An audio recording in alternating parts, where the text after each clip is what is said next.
thank you for talking about Ryan Humbert. Yeah, good friend of mine. I've been recording him since 2015 before the Shootouts were the Shootouts. Oh, yeah. Sharing their videos on my YouTube channel. So big fan, and recorded him at Musica acoustically before they were Shootouts. I've heard some of those recordings are beautiful. Yes, nicely done. Thank you very much.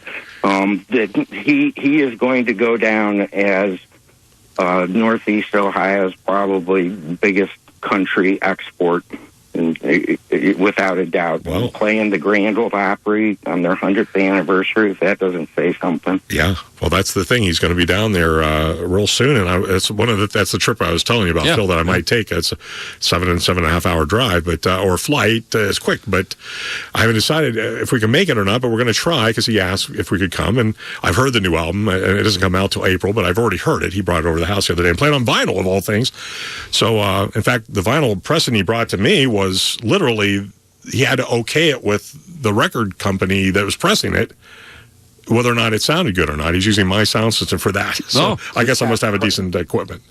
AKA the test pressing. The test pressing, exactly. You got it. I used to run a record label of Northeast Ohio bands, the Janglers with Jason White, who wrote Red Ragtop for I remember that. McGraw.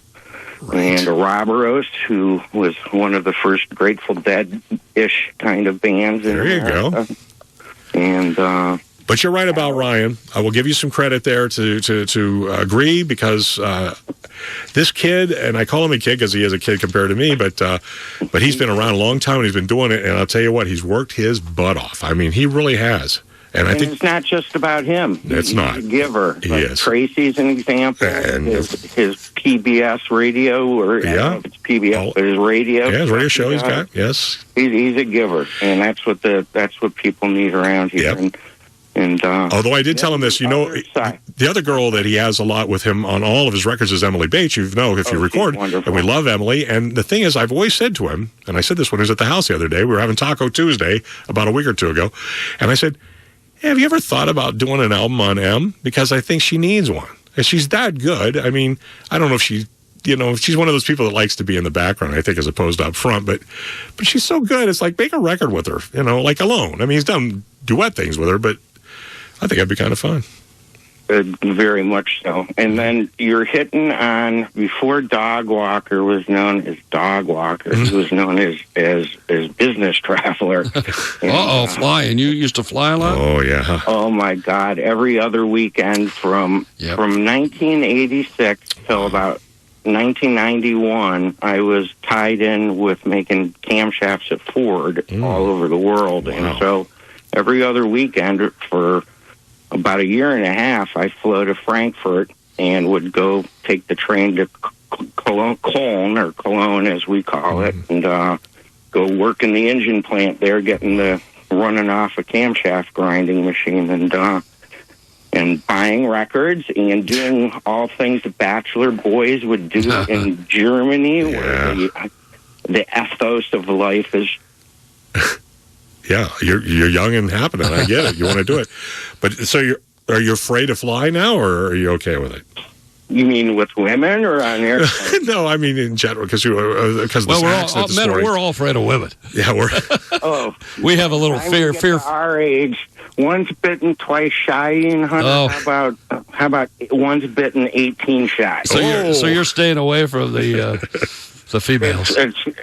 You know what? I've said this to Couch, as a dog walker and walking for the, upper crust in the east side of Cleveland here. Oh, my God, can I get like an 84-year-old widow and walk her? Cha-ching. Literally walk the dog, if you get my drift. Oh, man.